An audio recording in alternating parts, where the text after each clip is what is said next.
మూడు ముళ్ళ బంధం పార్ట్ 135. హాయ్ ఫ్రెండ్స్, స్టోరీ నచ్చితే తప్పకుండా కామెంట్ చేయండి. వైష్ణవి తరుణ్తో విక్రమ్ గారు రావడానికి ఇంకా 2 days పడుతుందని చెప్పారు. వెళ్ళేటప్పుడేమో ఈరోజు నైట్లోగా వచ్చేస్తానని నాకు మాట ఇచ్చారు, కానీ ఇంకా వర్క్ అవ్వలేదని చెబుతున్నారు అని బాధగా చెబుతుంది వైష్ణవి.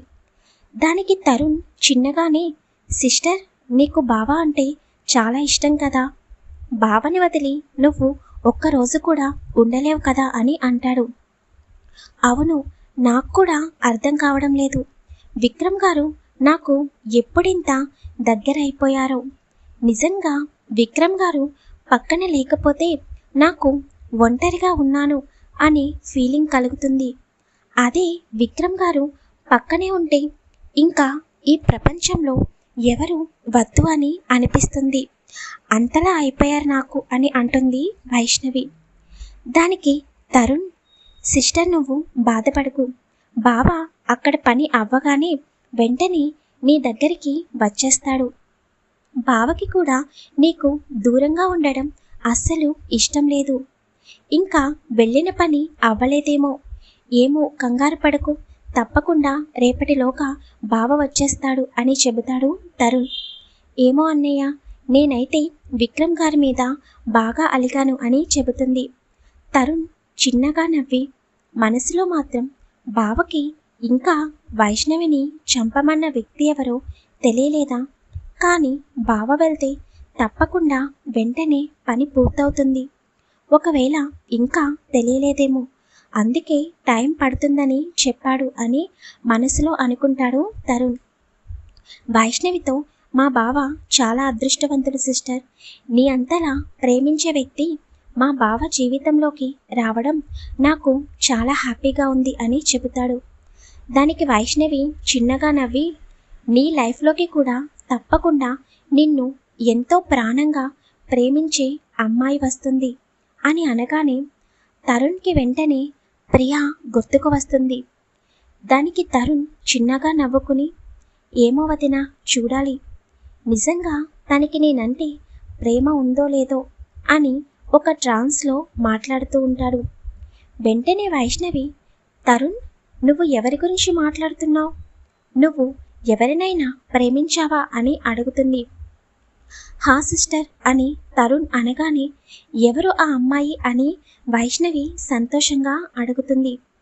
అప్పటి వరకు ఏదో మాయలో ఉండి వైష్ణవి అడిగిన ప్రశ్నలకు సమాధానం చెప్పిన తరుణ్, ఎవరు ఆ అమ్మాయి అని అనగానే ఒక్కసారిగా ఉలిక్కిపడి, ఎవరి గురించి మాట్లాడుతున్నావు సిస్టర్ అని అడుగుతాడు. అదేంటి, నువ్వే కదా చెప్పావు ఎవరో అమ్మాయిని ప్రేమిస్తున్నాను అని, ఆ అమ్మాయి గురించి అడుగుతున్నాను అని వైష్ణవి అనగానే, లేదు సిస్టర్, నేను ఎవరిని ప్రేమించలేదు అని చెబుతాడు. అదేంటి, ఇందాకే కదా చెప్పావు అని అంటుంది వైష్ణవి. లేదు సిస్టర్, దాని గురించి వదిలేసే, ఇంకా ఇంతకీ ప్రియా ఏం చేస్తుంది అని అడుగుతాడు. తెలియదు, మార్నింగ్ నుండి కూడా రూమ్లో నుండి సరిగ్గా బయటకి రావడం లేదు. ఆఫ్టర్నూన్ కూడా ఏదో లంచ్ చెయ్యాలి అన్నట్టు చేసింది.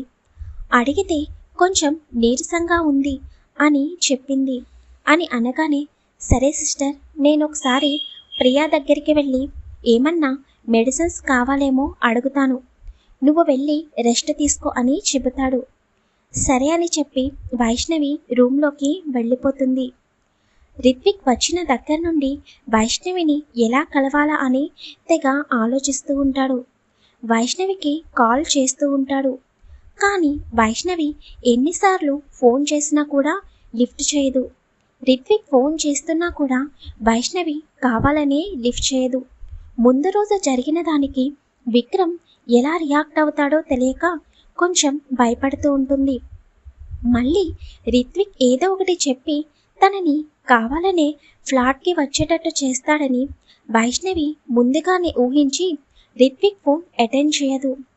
తరుణ్ ప్రియా దగ్గరికి వెళ్ళి చూసేసరికి ప్రియా బెడ్పై పడుకుని ఉంటుంది. తరుణ్ నెమ్మదిగా ప్రియా అని పిలుస్తాడు.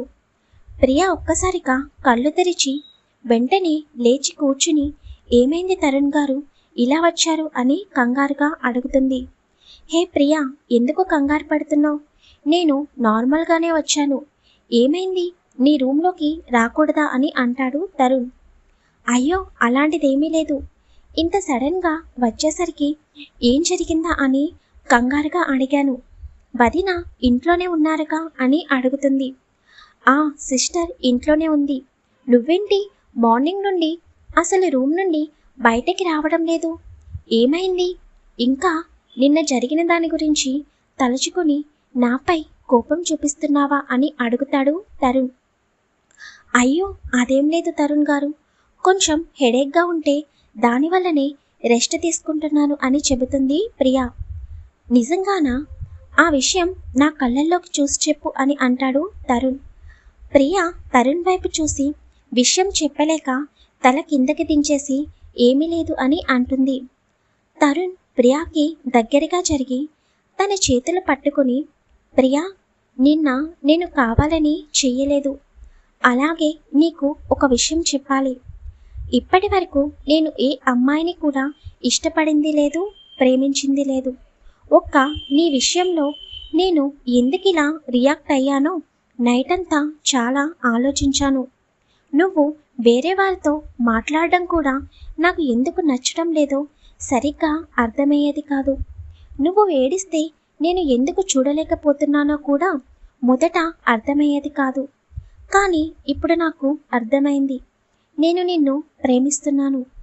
ఈ విషయం నీకు ఎలా చెప్పాలో అర్థం కాక మార్నింగ్ నుండి నిన్ను కలవడానికి చాలా ట్రై చేశాను. కానీ నువ్వసలు నా వైపు కూడా చూడకుండా రూమ్లోనే ఉంటున్నావు. ప్లీజ్ నన్ను అర్థం చేసుకో అని అనగానే ప్రియా తరుణ్ వైపు అలాగే షాక్లో ఉండిపోయి చూస్తూ ఉంటుంది. అసలు తరుణ్ తనని ఎప్పుడు ప్రేమించాడా అని ఆలోచిస్తూ ఉంటుంది ప్రియా. ఇప్పటి వరకు ఎప్పుడూ కూడా తరుణ్ని అలాంటి ఉద్దేశంతో చూడలేదు. తరుణ్ అనే కాదు, ఎవరిని కూడా అలాంటి ఉద్దేశంతో చూడలేదు ప్రియా. కానీ తరుణ్ ఇంత సడన్గా ప్రేమిస్తున్నాను అని చెప్పేసరికి ఎలా రియాక్ట్ అవ్వాలో కూడా తెలియడం లేదు తనకి. వెంటనే తరుణ్ చేతులను వదిలేసి, నాకు ఇవన్నీ తెలియదు తరుణ్ గారు, ప్లీజ్ మీరు బయటకు వెళ్ళండి అని కంగారుగా అంటుంది. దానికి తరుణ్ చిన్నగా నవ్వి, పర్వాలేదు ప్రియా, ఆలోచించుకుని ఆన్సర్ ఇవ్వు. కానీ చివరికి నువ్వు నన్ను ప్రేమిస్తున్నావు అని ఆన్సర్ మాత్రమే రావాలి అని నవ్వుకుంటూ రూమ్లో నుండి బయటికి వెళ్ళిపోతాడు. తరుణ్ వెళ్ళిపోగానే ప్రియా గుండెలపై చెయ్యి వేసుకుని గట్టిగా ఊపిరి పీల్చుకుని, ఏంటి ఈ తరుణ్ గారు ఇంత సడన్గా షాక్ ఇచ్చారు? అసలు నేనిప్పుడు ఎలా ఫీల్ అవ్వాలి? ఎప్పుడూ కూడా ప్రేమ అనే దాని గురించి నేను ఆలోచించలేదు. ముందు నా బుర్ర పనిచేయడం లేదు అని అనుకుంటూ తరుణ్ గురించి ఆలోచనలో పడిపోతుంది ప్రియా. హాయ్ ఫ్రెండ్స్, స్టోరీ నచ్చితే తప్పకుండా కామెంట్ చేయండి. అలాగే వీడియోని లైక్ చేయండి, షేర్ చేయండి, ఛానల్ని సబ్స్క్రైబ్ చేసుకోండి.